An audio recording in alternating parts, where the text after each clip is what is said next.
How to add audio keyframes in DaVinci Resolve. First of all, select the audio clip you want to adjust in the timeline. Next, go to the Inspector tab on the top right. If it's not visible, click the Inspector button to open it. Under the Volume and Pan sections, you'll see a small diamond-shaped icon. These are the keyframe buttons. Now, to add the keyframe, position the playhead where you want the change to start and click the diamond next to Volume. This will add the keyframe at that point. Move the playhead forward and change the volume label, which automatically creates another keyframe. You can do the same for pan to shift audio left or right. You can also adjust the values manually in the inspector or directly on the timeline if you are using the automation line.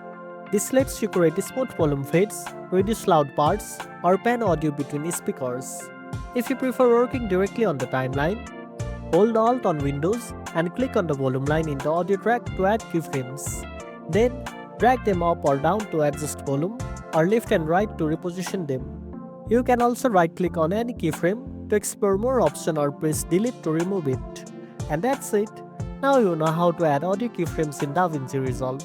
If you found this video helpful, don't forget to like, share, and subscribe for more tech tips. Thanks for watching, and I'll see you in the next one.